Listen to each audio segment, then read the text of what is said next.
이제 쓰기 52번 문제를 같이 풀어보겠습니다. 지난 시간에도 우리가 52번 문제를 같이 풀었었죠? 52번 문제는 문어체를 사용합니다. 그리고 문단 속에서 괄호에 들어갈 단어를 찾을 수 있습니다. 접속사 등을 통해서 괄호, 앞뒤 관계를 유추하면서 답을 씁니다. 그럼 오늘도 선생님과 같이 한 문제를 풀어보고 여러분이 댓글 과제로 한 문제를 풀도록 하겠습니다. 문제를 풀기 전에 지난 시간에 공부했던 접속사와 부사 한 번 더 복습해 볼까요? 여러분 계속해서 반복해야 잊어버리지 않습니다. 그리고, 하지만, 그러나, 그렇지만, 그런데, 그래서, 따라서, 그러므로, 그러니까, 또한, 반면에, 이와 반대로, 오히려, 게다가, 그래야, 즉, 다시 말해, 특히, 심지어. 여러분 계속 복습하세요. 1번, 다음을 읽고 기억과 니은에 들어갈 말을 한 문장으로 쓰시오. 선생님이 단어를 몇 개 준비했어요. 기분, 표정, 밝다, 밝은, 어둡다, 어두운, 영향. 선생님이 읽을게요. 우리는 기분이 좋으면 밝은 표정을 짓는다. 그리고 기분이 좋지 않으면 표정이 어두워진다.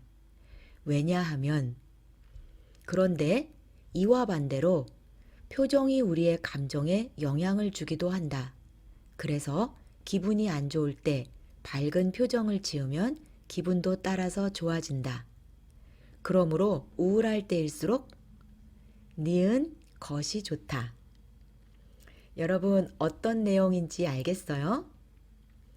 여기에 아주 큰 힌트가 나왔어요. 그런데 이와 반대로.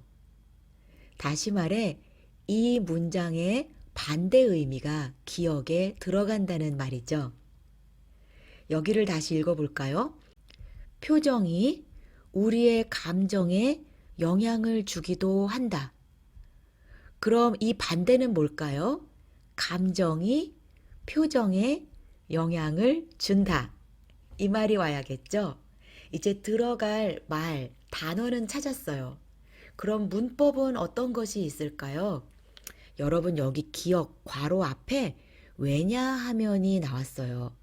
여러분 왜냐하면은 이유를 나타내는 말이죠. 어떻게 끝나요? 때문이다. 왜냐하면 뭐뭐뭐 때문이다. 여러분 모두 잘 알고 있는 문법이죠? 그러니까 여러분이 감정이 표정에 영향을 주기 때문이다.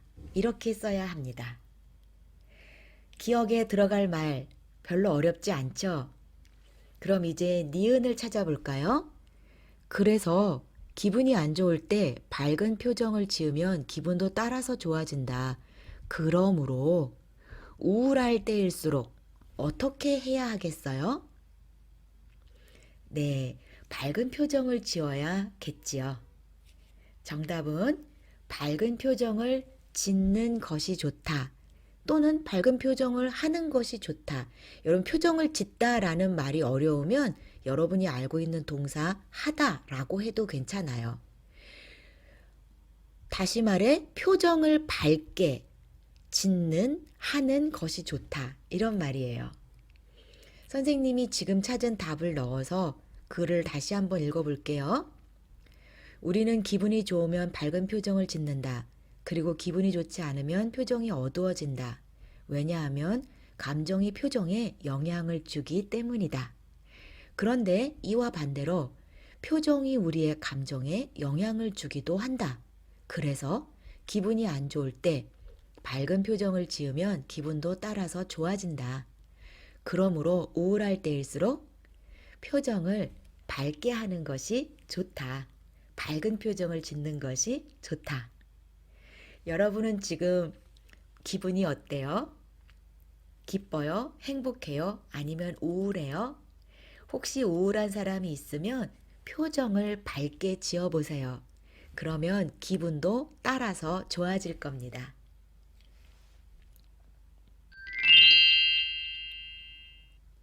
갑자기 밤하늘에 별들이 나와서 놀랐죠?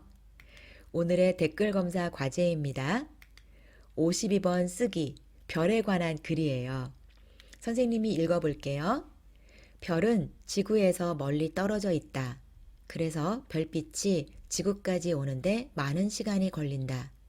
지구와 가장 가까운 별의 빛도 지구까지 오는데 4억 년이 걸린다. 만약 우리가 이 별을 본다면 우리는 이 별의 현재 모습이 아니라 4억 년 전의 기억. 이처럼 별빛은 오랜 시간이 지나야 지구에 도달한다. 그래서 어떤 별이 사라져도 우리는 그 사실을 바로 알지 못하고 아주 오랜 시간이 니은. 여러분, 오후 8시까지 기억과 니은에 들어갈 알맞은 말을 써주세요.